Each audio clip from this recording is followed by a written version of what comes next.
أعوذ بالله من الشيطان الرجيم.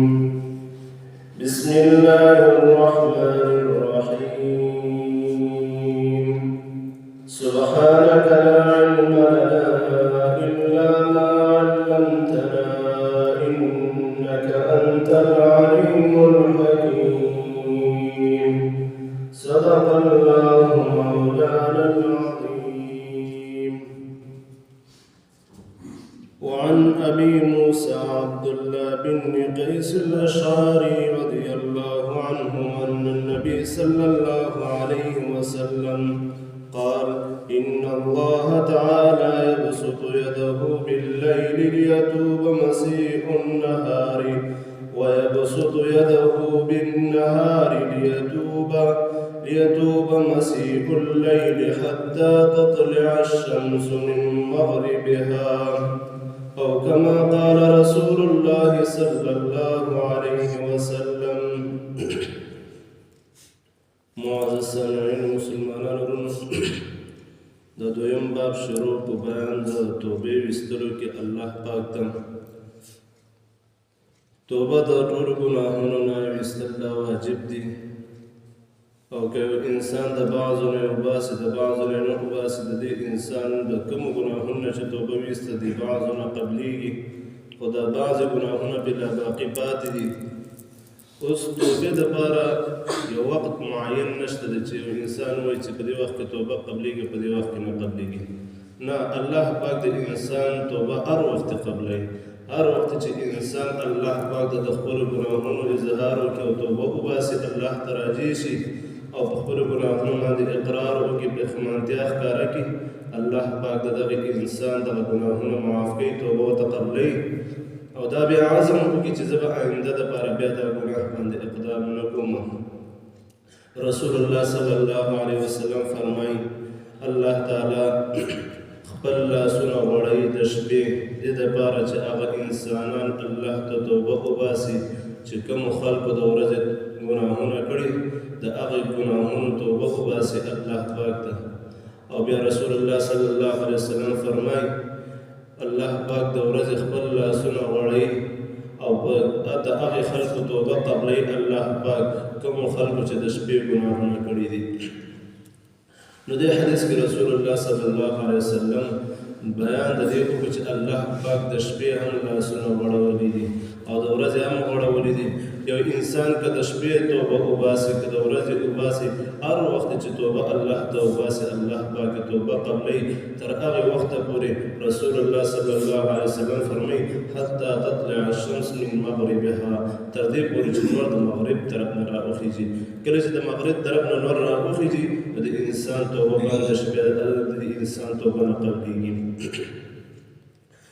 وعن أبي موسى عبد الله بن قيس الأشعري رضي الله عنه أن النبي صلى الله عليه وسلم قال: إن الله تعالى يبسط يده بالليل، يقينا الله تعالى غوړوي خپل لاسونه د شپې ليتوب مسيء النهار، د دې دپاره چې هغه خلک توبه وباسي الله پاک ته راجع شي کومو خلکو چې د ورځې ګناهونه کړي وي. ويبسط يده بالنهار، الله پاک لاسونه غوړوي د ورځې ليتوب مسيء الليل، چې توبه وباسي هغه ګناهګاران د ورځې د شپې چې کومو خلکو د شپې ګناه کړي الله پاک توبه وباسي تر کوم وخته پورې؟ حتی تطلع الشمس من مغربها، تر هغه وخته پورې چې نور راوخیږي د مغرب د طرف نه. رسول الله صلی الله علیه وسلم د قیامت دوه علامې بیان کړي. دوه قسمه علامې دي. یو ته د محدثین اشراط الساعه ویل کېږي، یعنې یو ځای غټه علامې دي او بل د قیامت علامې چې دي هغه وړې علامې دي. وړې علامې لکه رسول الله صلی الله علیه وسلم د احادیثونه معلومیږي. رسول الله صلی الله علیه وسلم فرمایي: د یو علامه د وړه علامه د قیامت دا ده چې زلزلې به کېږي. بله د قیامت علامه دا ده چې ډول ټکور دا شینه به زیاتېږي. لکه نن سبا دا خو ښکاره دي، دا ټوله وړې علامې ظاهره شوي دي. او بل رسول الله صلی الله علیه وسلم فرمایي: وړه علامه چې د هغه زناګانې به ډېرې زیاتې شي. او بل رسول الله صلی الله علیه وسلم فرمای بل علامه د قیامت دا هم ده چې دې بنگلې به جوړې شي. دا ټول وړې علامې د قیامت ظاهره شوي دي. موږ تاسو په سترګو وینو که هرې زلزلې وخت په وخت کېږي، دغه شانته کې زناګانې عامې شوي دي. کوڅه په کوڅه چې ګورې دا زناګانې دونه عامې شوي، خاص کر په بازارونو کې. نو زناګانې ډېرې زیاتې شوي. دا هم د قیامت یوه علامه ده. دا هم د قیامت یوه علامه ده چې ډنګ ټکور به زیاتېږي. دا خو تاسو وینئ هر وخت سړک باندې څه شی دي ولا ډنګ ټکور دی، دا د هغه دی. دا قیامت علامې ټولې ظاهره شوي وړې. اوس انتظار د غټو علامو کوئ چې غټې علامې به کله ظاهرېږي. نو یو قسم هغه وړې علامې دي لکه دغه، او بل قسم غټې علامې دي لکه ماجوج راوتل شو، همدغرنګې حضرت عیسی علیه السلام ځمکې ته راکوزېدل شو.